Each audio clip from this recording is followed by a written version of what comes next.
दापोली नगरपंचायतीच्या निवडणुकीत रवींद्र क्षीरसागर यांनी वॉर्ड क्रमांक 4 मध्ये बाजी मारली आणि त्यानंतर त्यांनी एकच जल्लोष केला।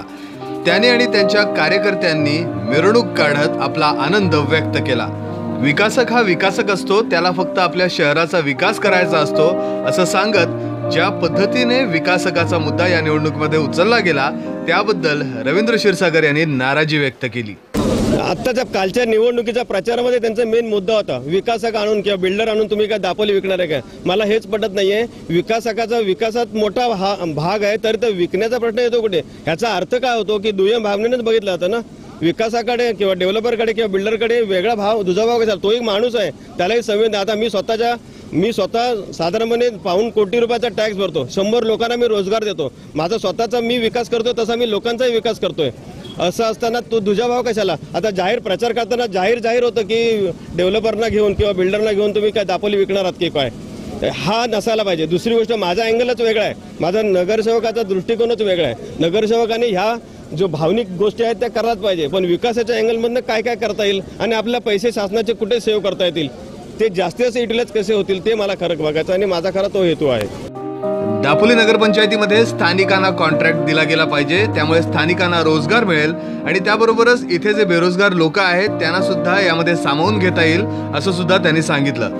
कॉन्ट्रॅक्टर जर बाहेरचा असेल तर त्यामध्ये कामाची गॅरंटी नसते आणि नंतर तो कॉन्ट्रॅक्टर आपल्याला भेटत नाही असं सुद्धा त्यांनी स्पष्ट केलं। आता बऱ्याचदा बघितलं नगरपालिकेमध्ये बाहेरच्या कॉन्ट्रॅक्टर्सना कामं दिली जातात, टेंडर बाहेर दिले जातात। माझं म्हणणं इथं आहे की इथे विकास करण्यासारखे किंवा ज्या मुलांचा विकास करा त्यांना कामं देता येतील, त्यांच्यासाठी रोजगार करता येतील। आपल्याकडे रस्त्यासाठी निधी खर्च केला जातो, खर्च करतात 20 लाख रुपये, पण खरोखर तो रस्ता 20 लाखाचा होतो का। गटर केलं जातं आपण 10 लाखाचं, पण खरोखर 10 लाखाचं होतं का। ह्या सगळ्या गोष्टी ज्या आहेत ह्या टेक्निकली गोष्टीचं कधीच पब्लिक ऑडिट होत नाही। नगरसेवकांच्या माध्यमातून ते पब्लिक ऑडिट झालं पाहिजे, स्थानिकांना तिकडनं रोजगार मिळाला पाहिजे, कामं चांगल्या दर्जाची झाली पाहिजे। हा माझा वेगळा अजेंडा आहे जो विकासकाच्या अँगलने मी बघतोय। रवींद्र क्षीरसागर यांनी आपल्या वॉर्डातल्या बुद्धविहारमध्ये जाऊन बुद्धांचं दर्शन घेतलं आणि त्यांच्या समोरच या वॉर्डाच्या विकासाचं अभिवचन दिलं।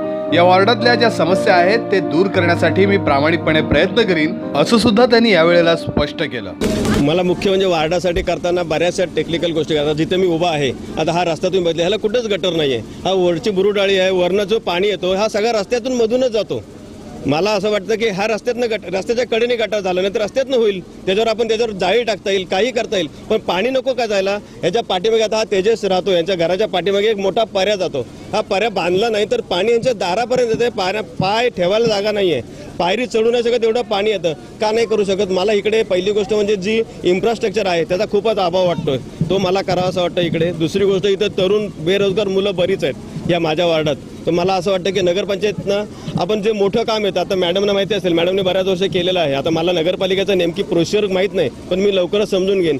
ह्या कामांचं स्पीडअप करून जे वेगवेगळी थोडी कामं करून लोकल माणसांना का देता येत नाहीत। 20 लाखाचे टेंडर काढायचं आणि 20 लाखाचं रजिस्ट्रेशन नसतं, मग आपण 2-2 लाखाचं का नाही करू शकत। सुशिक्षित बेरोजगारांना का नाही देऊ शकत। तर दुसरा माझा मुद्दा आहे की जी लोकल होतकरू मुलं आहेत त्यांना काम देणे।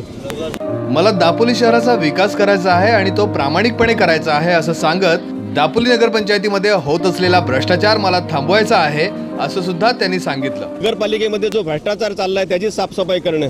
बऱ्याचदा नगरसेवकांना किंवा माझ्या मित्रांना किंवा मैत्रिणींना हे माहीत नाही आहे की नगरसेवक जो करतोय, नगरसेवक त्याच्या इच्छेने करत असतो की लोकांच्या भल्यासाठी करतो ना, पाठीमागे काय सुद्धा असतं त्याच्याकडे कोणी बघितलंच नाही। आणि मला हा तिसरं काम हे करायचं आहे की तो जो भ्रष्टाचार आहे तो साफ करायचा आहे आणि थोड्याशा टक्केवारीसाठी किंवा थोड्याशा पैशासाठी जनतेचं प्रचंड नुकसान केलं जात आहे, त्याच्याकडे मला खरं जास्त प्रमाणात। या मतदारसंघाच्या विकासासाठी आणि इथल्या जनतेच्या समस्या सोडवण्यासाठी मी सदैव तत्पर राहीन असं सुद्धा त्यांनी यावेळेला स्पष्ट केलं।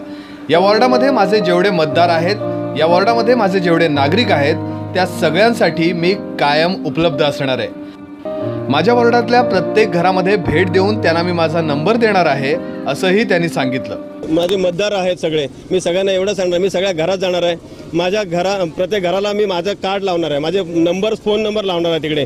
जेव्हा पण नगरसेवक तर येईलच, प्रत्येक वेळी हाकेला असणारच आहे मी, तरी पण मी नाही आलो तर तुम्ही हाक मारायला हवी, तर मी कायम तत्परतेने इकडे हजर राहणार आहे. दुसरी गोष्ट, मी जेवढा इकडे आहे, जेवढा मी वार्डामध्ये असणार आहे, तेवढाच मी नगरपालिकेमध्ये तुम्हाला जरी वाटलं मी इकडे आलो नाही तरी मी तेवढ्या तत्परतेने तिथे 24 तास काम करणार. कारण माझं स्वतःचं काम झालेलं आहे, माझं शिक्षणाचं मुलांचं झालेलं आहे, माझा बिझनेस चांगला चाललेला आहे. मला जी काही माझी 5-10 वर्ष आहेत ती मला चांगल्या कामासाठी जर वापरता आली तर योग्य राहील.